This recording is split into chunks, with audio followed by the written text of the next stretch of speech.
भारत किस तरह से दुनिया भर में पाकिस्तान को बदनाम कर रहा है, पाकिस्तान के खिलाफ मनफी खबरें फैला रहा है और पाकिस्तान मुखालिफ बयानियां बना रहा है, लॉबिंग कर रहा है। तमाम तफसीलात सामने आ गई हैं। एक पूरा नेटवर्क बेनकाब हो गया है जिसमें बताया गया है कि कैसे जाली मीडिया के इदारे बनाए गए हैं जो जाली मवाद तैयार करते हैं, जिसे जाली एनजीओज इस्तेमाल करती हैं। साथ ही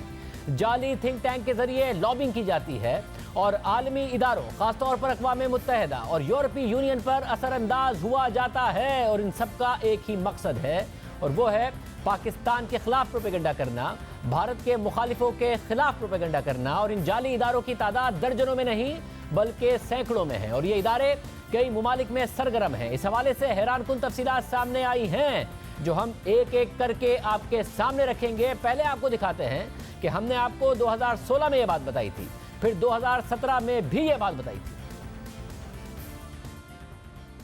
रवा माह के आगाज से अचानक से स्विट्जरलैंड के शहर जिनीवा में बलूचिस्तान से मुतालिक पोस्टर्स और बिलबोर्ड जगह जगह नजर आ रहे हैं। पाकिस्तान में अक़लियतों के तहफ़्फ़ुज़ से मुतालिक मनफी प्रोपेगेंडा किया जा रहा।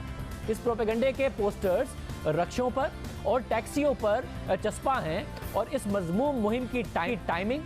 और मकाम बहुत अहम है। ये सब ऐसे वक्त में हो रहा है जब जेनेवा में अक़वाम मुत्तहिदा की ह्यूमन राइट्स काउंसिल का 36वां इजलास हो रहा है। इंसानी हकूक़ की काउंसिल का 36वां इजलास हो रहा है। गुज़िश्ता साल भी सितंबर के महीने में जेनेवा में ऐसा ही कुछ हुआ था, लेकिन गुज़िश्ता साल भी इस काम को अंजाम देने वाले पैसे देकर किराए के मुजाहिरीन लाए गए थे। साहब पिछले साल भी जेनेवा गए थे, पिछले साल की निस्बत इस साल जो कैंपेन है वो क्या मुख्तलिफ है, ज़्यादा बड़ी है, क्या फ़र्क है? ये बहुत बड़ी कैंपेन है। इसकी अगर आप कॉस्ट का अंदाज़ा लगाएं तो ये तकरीबन 2.5 से 3 मिलियन फ्रैंक्स तक की इसकी कॉस्ट बनती है। जो बलूचिस्तान हाउस नामी तंजीम है उसने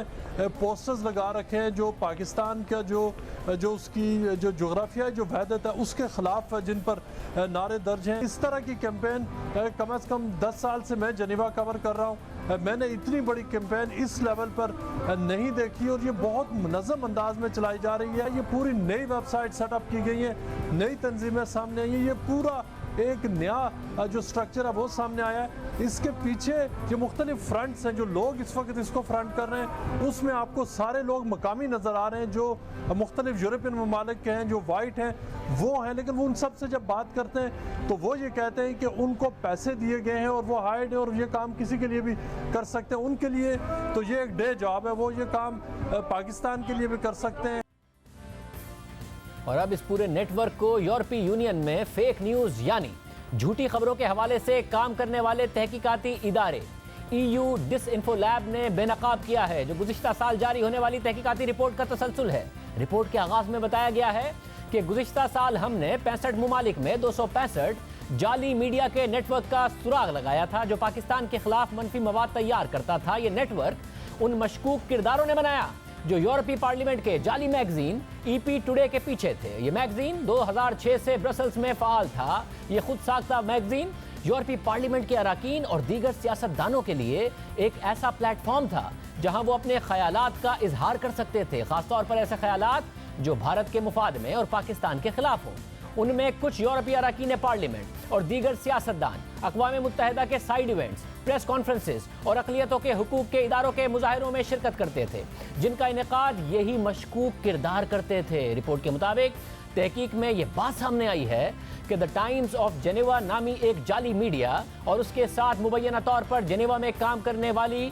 4 न्यूज़ एजेंसी तहरीरी और वीडियो कंटेंट तैयार करती है, जिसे ये NGOs ऑनलाइन इस्तेमाल करती हैं और फिर भारतीय न्यूज़ एजेंसी ANI और दीगर जाली मीडिया नेटवर्क के जरिए इसे फैला दिया जाता है। इस सारे ऑपरेशन का ताल्लुक दिल्ली में वाक़या श्रीवास्तवा ग्रुप से जुड़ता है, जिसने women's economic and social think tank के पार्टनरशिप के साथ यूरोपीय यूनियन के 27 अराकीन के दौरा कश्मीर को स्पॉन्सर किया और भारतीय वज़ीर आज़म नरेंद्र मोदी से उनकी मुलाकात भी कराई। रिपोर्ट के मुताबिक हालिया तहकीक में हमने इन वेबसाइट्स, डोमेन नेम्स और ईमेल एड्रेसेस को छोड़ दिया था, जिसमें मज़ीद छानबीन की ज़रूरत थी। और गुज़िश्ता कुछ महीनों के दौरान हमने इन मामलात को मज़ीद गहराई से देखा और अपनी तवज्जो commission to study the organisation of peace नामी NGO पर रखी। रिपोर्ट के मुताबिक छानबीन के बाद हमें इस बात का एहसास हुआ कि ये अमरीकी NGO जो अक़वाम मुत्तहिदा की इकनॉमिक एंड सोशल काउंसिल से तस्लीम शुदा है, वो 70 की दहाई से गैर फाल हो गई थी और फिर 2005 में जाकर दोबारा फाल हुई थी। रिपोर्ट के मुताबिक इस इदारे के शनाख्त को उन्हीं अनासिर ने हाईजैक किया जिनकी निशानदही हमने अपनी हालिया तहकीक में की थी। और हैरानकुन तौर पर हमें यह पता चला कि ये इदारा न सिर्फ दोबारा मंजर-ए-आम पर आ गया है, बल्कि इसके साबिक चेयरमैन, जिन्हें अमेरिका में आलमी कवानीन बराए इंसानी हुकूक के बानियों में समझा जाता है और जो 2006 में इंतकाल कर चुके हैं, उन्होंने इस इदारे के जरिए 2007 में अक़वाम मुत्तहिदा की काउंसिल बराए इंसानी हुकूक के इजलास में शिरकत की और 2011 में फ्रेंड्स ऑफ गिलगित बल्तिस्तान की तरफ से वाशिंगटन डीसी में जो तकरीब मुनक्किद हुई उसमें भी उन्होंने शिरकत की। यानी तहकीक के मुताबिक जो मोतबर इदारे गैर फ़ाल हो गए थे उन्हें दोबारा फ़ाल किया गया और मारूफ कानूनदान जो इदारों से वाबस्ता थे और इंतकाल कर गए थे उन्हें जिंदा जाहिर किया गया और ये दिखाया गया कि वो इजलासों में शिरकत कर रहे हैं सिर्फ इसलिए ताकि इदारों की साख को मोतबर बनाया जा सके और फिर उनके जरिए प्रोपेगेंडा करके अपने मफादात हासिल किए जा सके। रिपोर्ट के मुताबिक इस इंकिशाफ के बाद से हमने अक़वाम मुत्तहिदा से तस्लीम शुदा NGOs के एक पूरे नेटवर्क को बेनकाब किया जो भारतीय मफाद की तशहीर करते हैं और मुस्तकिल पाकिस्तान को तनकीद का निशाना बनाते हैं। इन NGOs में 10 ऐसी हैं जिनका बराह रास्त ताल्लुक श्रीवास्तव ग्रुप के साथ पाया गया। रिपोर्ट के मुताबिक अक़वाम मुत्तहिदा से तस्लीम शुदा ये NGOs उन गैर तस्लीम शुदा थिंक टैंक्स और NGOs बराए अक़लियती हुकूक के साथ हम आहंगी से काम करती हैं जो ब्रसल्स और जेनेवा में ऑपरेट करती हैं, जिसमें से European organisation for Pakistani minorities, Balochistan house और साउथ एशिया डेमोक्रेटिक फोरम शामिल हैं, जिन्हें बराह रास्त मगर मुबहम अंदाज में श्रीवास्तव ग्रुप की तरफ से तश्कील दिया गया है। रिपोर्ट के मुताबिक जेनेवा के अंदर ये थिंक टैंक और NGOs का काम लॉबिंग करना, मुजाहरे कराना और अक़वाम मुत्तहिदा के साइड इवेंट्स में प्रेस कॉन्फ्रेंसेस करना है और इन्हें अक़वाम मुत्तहिदा के तस्लीम शुदा इदारों की तरफ से अक़वाम मुत्तहिदा में बार बार फ्लोर दिया गया। रिपोर्ट के मुताबिक ब्रसल्स में मौजूद ये इदारे जो श्रीवास्तव ग्रुप ने बनाए हैं, उन्होंने यूरोपीय पार्लियामेंट के कुछ अराकीन को कश्मीर, बांग्लादेश और मालदीव का दौरा करवाया और उनमें से कुछ दौरों ने इदारा जाती तनाज़े को जन्म दिया क्योंकि अराकीन के इन वफूद को बाज़ाब्ता यूरोपीय यूनियन के वफ्द के तौर पर पेश किया गया, जबकि दरअसल ये अराकीन पार्लियामेंट के तरफ से ये दौरे कर ही नहीं रहे थे। रिपोर्ट के मुताबिक वो अनासिर जिन्होंने इंडियन क्रॉनिकल्स को जन्म दिया है उनका बराह रास्त ताल्लुक गैर शफ़ाफ तरीके से यूरोपीय पार्लियामेंट के अंदर 3 ग्रुप्स को तश्कील देने में है, जिनमें साउथ एशियाई फोरम, द बलोच फोरम और फ्रेंड्स ऑफ गिलगित बल्तिस्तान शामिल हैं और ये ग्रुप्स यूरोपीय पार्लियामेंट के अंदर और इसके सामने प्रेस कॉन्फ्रेंसेस और तकारीब मुनक्किद करते रहे हैं। रिपोर्ट के मुताबिक women economic and social think tank ने यूरोपीय कमीशन को तजवीज़ देने के लिए पार्लियामेंट्री सवालात को ड्राफ्ट किया और साथ साथ यूरोपीय यूनियन के जाली मैगजीन यानी EP टुडे के लिए आर्टिकल्स भी ड्राफ्ट किए। रिपोर्ट के मुताबिक इन चीज़ों ने यूरोपीय पार्लियामेंट के अराकीन को प्रो इंडिया और एंटी पाकिस्तान पर होने वाली गुफ्तगू की तरफ खींचा और ये इदारे अक्सर अक़लियती हुकूक और ख़वातीन के हुकूक को अपने दाखिले के लिए इस्तेमाल करते हैं। रिपोर्ट के मुताबिक इसी अमल को देखते हुए हमारी तहकीक में EU क्रॉनिकल को बेनकाब किया गया है जो आजकल EP टुडे के नाम से काम कर रहा है। ये एक नया जाली मीडिया है जिसमें जाली सहाफ़ी हैं और ये बराए नाम यूरोपीय मामलात को कवर करते हैं मगर साथ ही यूरोपीय पार्लियामेंट के अराकीन को प्रो इंडियन आर्टिकल्स पर दस्तखत करने के लिए एक प्लेटफॉर्म भी फराहम करते हैं। रिपोर्ट के मुताबिक इस जाली मीडिया के क़याम के 6 माह के अंदर 11 अरकान पार्लियामेंट ने आर्टिकल शाया किए या उनकी तौसीक की और हैरानकुन तौर पर यह सब बहुत तेज़ी से हुआ। रिपोर्ट में इस बात का भी जायजा लिया गया है कि किस तरह भारतीय मीडिया यूरोपीय यूनियन से ऐसे बयानात को मुंसलिक कर रहा है जो यूरोपीय यूनियन के बजाय सिर्फ पार्लियामेंट के एक रुकन की राय होती है और उसे यूरोपीय यूनियन की राय के तौर पर दिखाया जाता है, जिसका तरीका यह होता है कि पहले यह बयान EU क्रॉनिकल्स में शाया होता है और फिर उसे भारतीय मीडिया उठाकर अपना रंग दे देता है। रिपोर्ट के मुताबिक भारतीय न्यूज़ वेबसाइट ने एक खबर चलाई कि यूरोपीय पार्लियामेंट ने भारतीय फौज की पाकिस्तान में सर्जिकल स्ट्राइक की हिमायत कर दी है, लेकिन दरअसल ये सिर्फ एक रुकन की राय थी, न कि पूरी यूरोपीय पार्लियामेंट की राय। इसी तरह DNA नामी वेबसाइट ने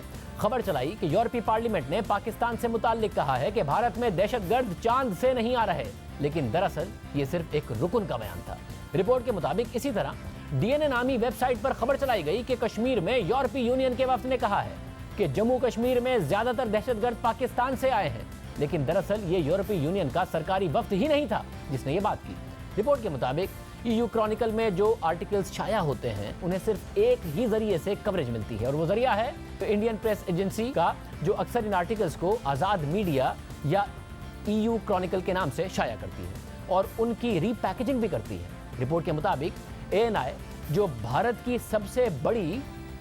न्यूज़ एजेंसी में शुमार होती है, वो जेनेवा में काम करने वाली मशकूक NGOs को बड़े पैमाने पर कवरेज देती है। रिपोर्ट के मुताबिक ANI की तरफ से इन चीज़ों की कवरेज और मालूमात को अपना रंग देने से हम एक और नतीजे पर पहुंचे और हमें बिग न्यूज़ नेटवर्क और वर्ल्ड न्यूज़ नेटवर्क का सुराग मिला। ये नेटवर्क 95 मुमालिक में 500 से जायद जाली लोकल मीडिया के जरिए चीन और पाकिस्तान के खिलाफ मनफी चीज़ों को रिप्रोड्यूस करने में मदद कर रहा है। रिपोर्ट के मुताबिक तहकीक के दौरान ये चीज़ भी महसूस की गई कि जो भी मवाद बनाया जा रहा है उसका प्राइमरी टारगेट भारतीय शहरी हैं और कवरेज का दायरा यूरोपीय पार्लियामेंट के अराकीन, यूरोप के NGOs और उन मीडिया के इर्द गिर्द घूमता है जिन्हें बमुश्किल ही कोई जानता है। रिपोर्ट के मुताबिक बिग न्यूज़ नेटवर्क एक खुद साख्ता न्यूज़ एजेंसी है। उसके पास 450 से जायद मीडिया इदारों की मिल्कियत है और 450 मीडिया वेबसाइट्स में ज़्यादातर वेबसाइट्स पर सिर्फ कॉपी पेस्ट किया जाता है। उनका मवाद भी ओरिजिनल नहीं होता। ये इदारे ज़्यादातर न्यूज़ वायर कंपनीज, आलमी मीडिया और भारतीय न्यूज़ एजेंसी का मवाद कॉपी पेस्ट करते हैं। और डिसइंफो लैब की तहकीकात के मुताबिक हमारी तहकीक से ये जाहिर होता है कि जो ऑपरेशन श्रीवास्तव ग्रुप ने शुरू किया और जिसे बढ़ाने में भारतीय न्यूज़ एजेंसी ANI ने अहम किरदार अदा किया, वो ऑपरेशन 2005 से शुरू हुआ और अब तक चल रहा है। इस ऑपरेशन का मकसद उन ममालिक को बदनाम करना है जो भारत के साथ तनाज़े में हैं, बिलखुसूस पाकिस्तान और एक हद तक चीन भी। रिपोर्ट के मुताबिक इस ऑपरेशन के तवील मुद्दती मकासद में भारत के अंदर प्रो इंडियन और एंटी पाकिस्तान जज्बात को कुव्वत फराहम करना, आमतौर पर ताकत का हुसूल और भारत की साख को बेहतर करना और दीगर ममालिक की साख को नुकसान पहुंचाना है ताकि यूरोपीय यूनियन और अक़वाम मुत्तहिदा जैसे इदारों से मदद हासिल की जा सके। ब्रसेल्स, जेनेवा समेत दुनिया भर में जाली मीडिया की तश्कील करना और ANI के जरिए मालूमात की तरसील करना और 97 मुमालिक में मुबहम मीडिया नेटवर्क्स के जरिए उन मुमालिक के खिलाफ मवाद को बार बार चलाना भी शामिल है जो भारत के साथ तनाज़े में है, बिलखुसूस पाकिस्तान। रिपोर्ट के मुताबिक EP टुडे और EU क्रॉनिकल्स के पीछे जो अनासिर हैं, उन्होंने 550 से जायद NGOs की, थिंक टैंक्स की, मीडिया की, मजहबी इदारों की और यूरोपीय पार्लियामेंट के इनफॉर्मल ग्रुप्स की डोमेन नेम्स रजिस्टर्ड करवाई हुई हैं। ये सारी की सारी तहकीकात थी जो हमने आपके सामने रखी। इंडियन क्रॉनिकल्स को आसान अल्फाज में समझा जाए तो वो यूँ है